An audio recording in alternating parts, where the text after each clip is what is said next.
Kita sebagai ranting pasti berbuahlah, asal dengan setia tinggal di dalamnya. Tinggallah dalam Yesus, muliakan namanya. Hidup berlimpah kurnia hanya di dalamnya.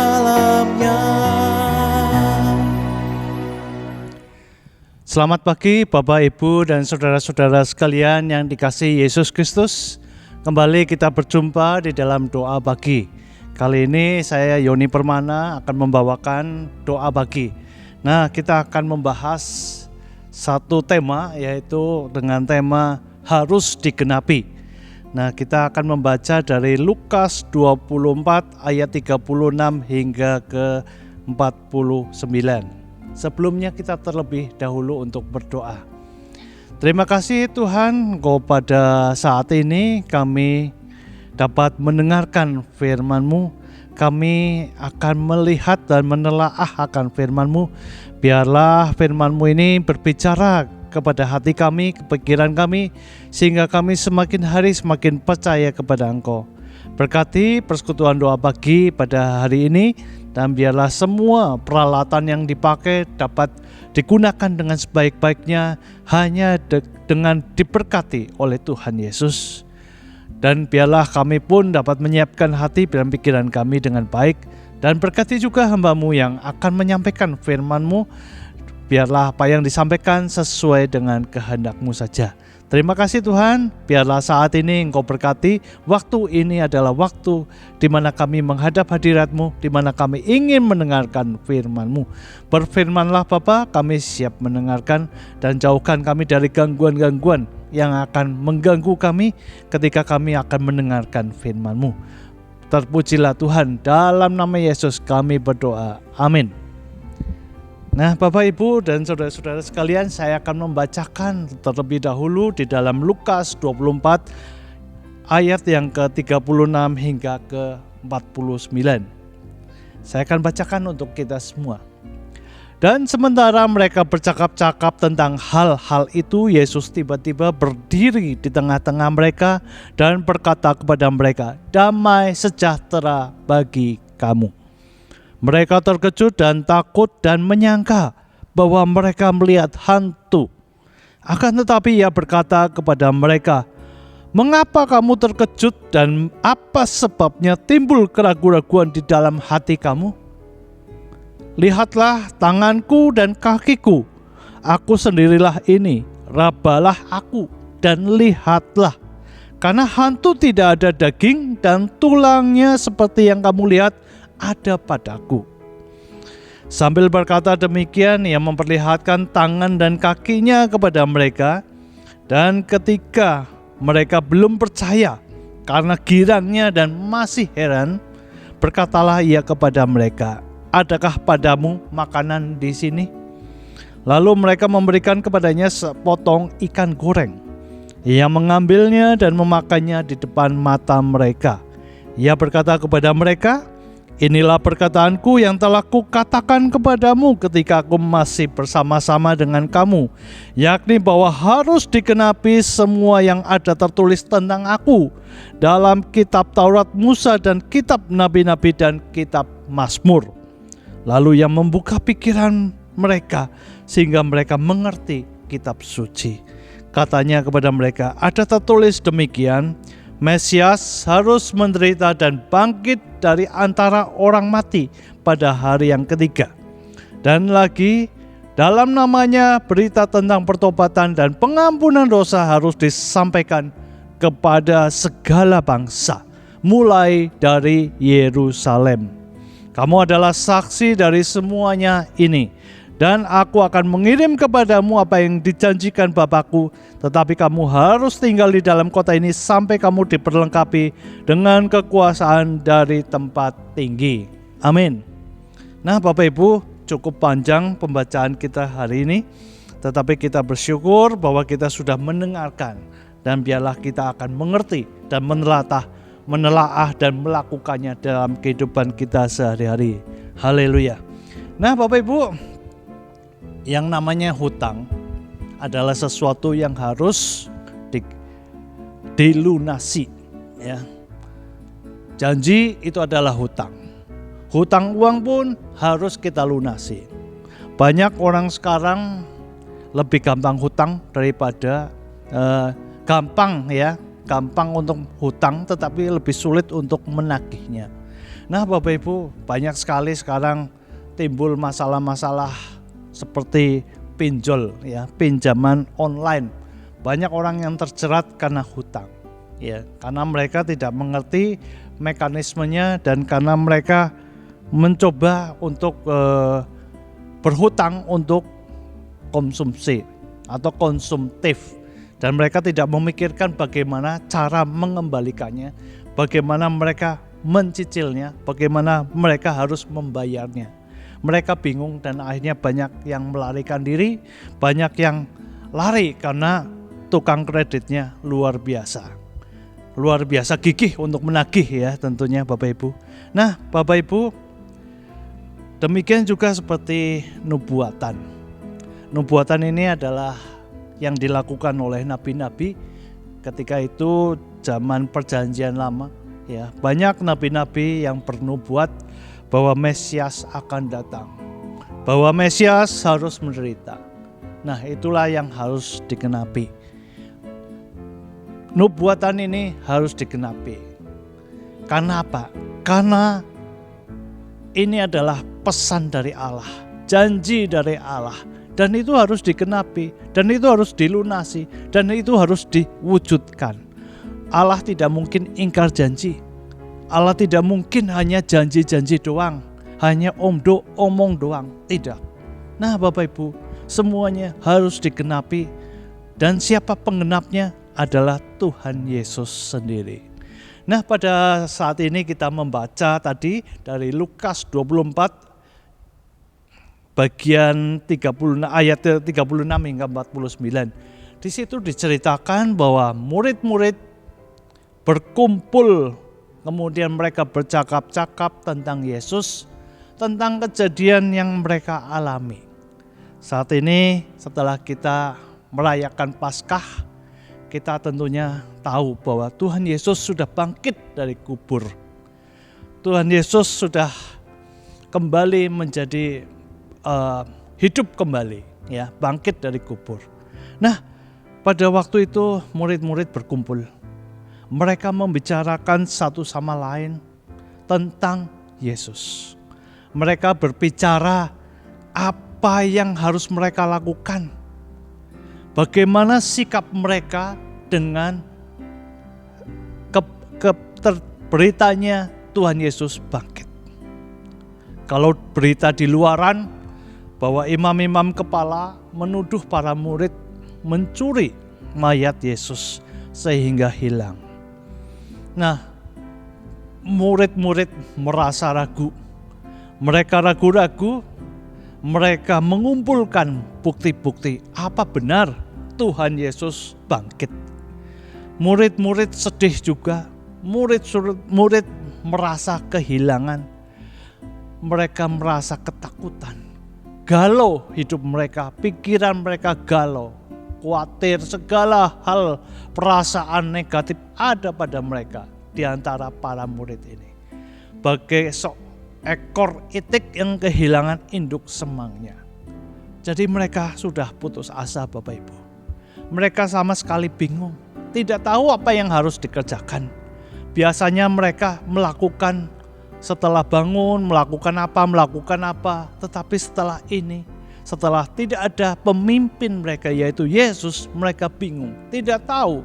Mereka tidak tahu arah yang harus dituju. Visi misi mereka sama sekali tidak ada. Mereka tidak tahu tujuan, mau kemana. Bahkan para murid sudah mulai, mungkin sudah ada yang mulai kembali pekerjaan yang lama yang mereka lakukan sebelum mereka menjadi murid-murid Yesus.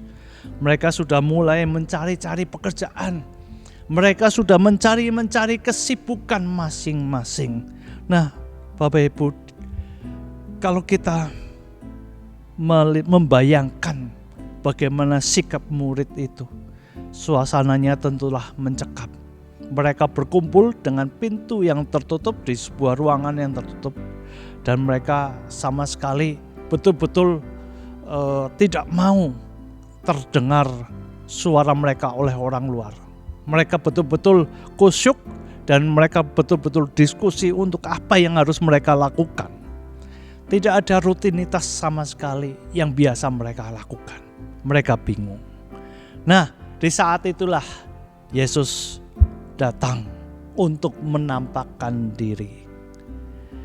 Apa yang dilakukan Yesus ketika dia menampakkan diri? Ada 5 hal Bapak Ibu yang kita ketahui di dalam pasal ini. Yang pertama, dia memberi salam damai, yaitu damai sejahtera bagi kamu. Apa artinya Bapak Ibu? Yesus memberi damai sejahtera, artinya bahwa dia memberikan kedamaian, dia membawa kesejahteraan bagi murid-murid saat itu. Tuhan Yesus datang tidak dengan muka yang cemberut, tidak dengan muka yang marah. Kalau kita bayangkan ya, kalau kita sebagai manusia, misalnya kita menderita, ya, tetapi ternyata semua orang lari, semua orang menghindar ketika kita menderita. Demikian juga sepatutnya mungkin Tuhan Yesus pun mengeluh. Ketika saya menderita, ketika saya disalib, di mana para muridku? Ketika saya disiksa, di mana muridku? Ketika saya kehausan, di mana para muridku? Katanya mereka setia, katanya mereka mau mengikut Yesus dengan sampai mati. Mana kenyataannya? Tidak ada seorang pun. Ya mungkin hanya ada beberapa. Tetapi mereka semua melarikan diri. Mereka semua menyangkal Tuhan Yesus. Tetapi Tuhan Yesus tidak mengungkit-ungkit masalah itu. Ketika dia menampakkan diri, dia memberikan salam damai sejahtera bagi kamu. Ini adalah suatu bentuk ungkapan Tuhan Yesus sudah mengampuni mereka apa yang mereka lakukan kepada Yesus. Walaupun mereka meninggalkan Yesus ketika dia menderita, ketika dia disalib, tidak apa-apa. Damai sejahtera bagi kamu. Hal yang kedua, Tuhan Yesus memberi bukti. Memberi bukti dengan apa? Murid-murid disuruh untuk meraba daripada tangan dan kakinya. Melihat dengan mata kepala sendiri supaya mereka betul-betul percaya. Ini loh bukti yang nyata. Tanganku penuh lubang, kena paku. Kakiku juga berlubang. Lambungku juga ditusuk dan berlubang. Inilah bukti-bukti yang Tuhan Yesus sampaikan. Apalagi yang kamu lakukan? Ini loh bukti yang sudah nyata. Bukan dengan omongan orang, tetapi kamu melihat dengan mata kepala sendiri. Dan kemudian dia juga berkata bahwa Tuhan Yesus adalah bukan hantu, ya, bukan sesuatu yang tidak berdaging dan bertulang. Kalau hantu itu tidak berdaging dan tidak bertulang, hantu adalah roh, sedangkan Tuhan Yesus di situ adalah Allah yang hidup, Allah yang juga manusia. Jadi dia ada tulang dan dagingnya. Itu sudah bukti yang nyata. Dan kemudian minta apa lagi? Tuhan Yesus untuk membuktikan bahwa dia manusia, dia minta, ada makanan di sini? Ada ikan goreng. Dia memakannya di depan para murid. Hantu tidak mungkin akan memakan ikan goreng, Bapak Ibu. Tuhan Yesus memakan ikan goreng. Sudah itu bukti yang disampaikan ke Tuhan Yesus, oleh Tuhan Yesus kepada murid-muridnya. Hal yang ketiga, Yesus berpesan bahwa ia adalah penggenapan dari nubuat-nubuat, kitab-kitab para nabi, kitab Mazmur dan kitab Taurat Musa. Yesus adalah penggenapnya. Yesus adalah yang menggenapi semua nubuatan. Jadi memang harus digenapi. Dan ketika Yesus menderita, itu pun harus digenapi. Banyak orang menyangka, Tuhan sebaiknya jangan sampai menderita Tuhan untuk berkorban seperti kami, untuk kami. Tidak. Justru Tuhan Yesus harus menggenapi.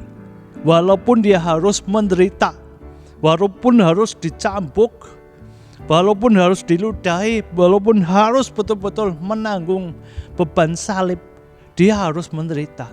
Tidak bisa dihindari. Dan harus dilakukan seperti yang dinubuatkan oleh nabi-nabi. Kitab Mazmur. Dan nubuat itu juga berasal dari Allah. Jadi Tuhan Yesus adalah harus menggenapi semua yang dikatakan oleh Allah melalui nabi-nabi. Nah, yang keempat, apa yang dilakukan Yesus? Yesus membuka pikiran mereka sehingga mereka tahu tentang kitab suci, mampu mencernanya dan hal-hal yang harus mereka percayai. Yesus membuka pikiran mereka supaya mereka betul-betul mengerti kitab suci dengan baik dan menjadi bijaksana sehingga mau menerima keselamatan yang ditawarkan di dalam kitab suci itu. Mengenal Yesus lebih dalam. Itulah pikiran terbuka sehingga mereka ingin mengenal Tuhan Yesus lebih dalam. Dan mereka juga ketika dibuka pikiran mereka bertumbuh iman percaya kepada Tuhan Yesus. Roh yang sama juga membuka pikiran orang lain melalui para rasul ini. Dan Bapak Ibu, ternyata selain Tuhan Yesus membuka pikiran, Tuhan Yesus juga mengusir roh keraguan-raguan, roh ketidakpercayaan, roh yang penuh kesedihan, dan roh yang putus asa. Semua itu disingkirkan oleh Tuhan Yesus dengan membuka pikiran mereka. Mereka yang selama ini ragu-ragu, mereka yang selama ini sedih, mereka yang selama ini tidak ada pengharapan, mereka yang selama ini putus asa, itu dibuang dengan Tuhan Yesus membuka pikiran mereka.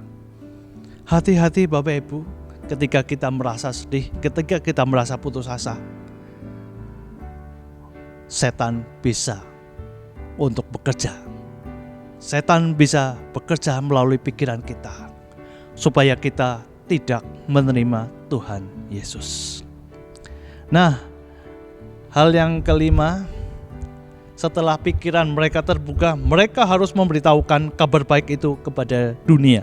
Mulai dari Yerusalem, tempat yang sudah ada bukti-buktinya, sampai ke seluruh dunia. Nah Bapak Ibu, Yerusalem adalah tempat pertama yang harus diberitakan tentang kebangkitan Yesus. Dan itu harus sampai ke seluruh dunia. Di Yerusalem sudah banyak bukti yang membuktikan memang betul bahwa Tuhan Yesus disalib, bahwa betul Tuhan Yesus diadili, bahwa Tuhan Yesus menderita. Nah, itu menjadi bukti yang nyata. Dan bagi kita tidak ada hal yang lain selain untuk percaya. Semua bukti sudah ada. Tuhan Yesus sudah membuka pikiran. Nah, kita sebagai orang yang percaya pun, kita pun harus tahu bahwa Allah yang kita sembah, Allah adalah Allah yang hidup, Allah yang memang Allah yang sudah menebus dosa-dosa kita. Nah Bapak Ibu, cerita ini adalah cerita tentang Tuhan Yesus yang menampakkan diri yang kelima kali. Nah, Tuhan Yesus berusaha meyakinkan para murid supaya mereka yakin dengan sepenuh-penuhnya, supaya mereka berdamai dengan diri sendiri, supaya mereka pun punya keyakinan, punya optimis bahwa mereka sudah ditebus dan mereka sudah harus mau untuk memberitakan Injil ini ke seluruh dunia. Nah Bapak Ibu, pesannya saat ini pagi hari ini kita pun sebagai orang-orang Kristen, kita pun harus percaya bahwa Tuhan Yesus sudah menebus dosa kita. Dan Tuhan Yesus sudah memberikan kita kepastian jaminan keselamatan. Tuhan Yesus memberkati kita semua. Mari Bapak Ibu, kita akan berdoa syafaat. Kita akan mendoakan beberapa hal, beberapa pokok doa. Mari kita berdoa. Terima kasih Tuhan atas firman-Mu pada persekutuan doa pagi ini. Dan biarlah kami pun semakin hari semakin kuat dalam iman kami. Dan semakin hari kami pun semakin yakin dengan sepenuhnya, dengan segenap hati, segenap jiwa, segenap pikiran, segala akal budi, seluruh eksistensi kami, keberadaan kami, untuk yakin seyakinnya mempercayai Engkau adalah juru selamat kami yang hidup. Terima kasih Tuhan, dan biarlah kami pun dapat memberitakan berita Injil, berita kabar baik ini kepada orang-orang di sekitar kami yang mereka membutuhkan. Karena kami pun di dunia ini mempunyai tujuan untuk memberitakan firman-Mu. Terima kasih. Dan saat ini kami juga berdoa untuk pemerintah dan bangsa dan negara kami. Biarlah Engkau memberkati Presiden Joko Widodo beserta para menteri, berkati para pejabat pusat hingga ke daerah, berkati semua agar mereka pun dapat memimpin kami dengan bijaksana. Berkati juga untuk tahun ini Bapak yang adalah mulai akan permulaan tahun politik. Biarlah segala sesuatu dapat dipersiapkan dengan baik dan semoga semuanya berjalan dengan lancar sesuai dengan apa yang telah direncanakan oleh pemerintah. Berkati juga untuk calon pemimpin kami, biarlah calon pemimpin kami adalah betul-betul pilihan daripada Tuhan dan pilihan dari rakyat. Berkati juga untuk gereja kami Tuhan, berkati seluruh program-program yang diadakan, dan berkati juga untuk program pengembangan, pelembagaan Bacem Bumiayu menjadi jemaat yang dewasa, jemaat Bumiayu yang dewasa.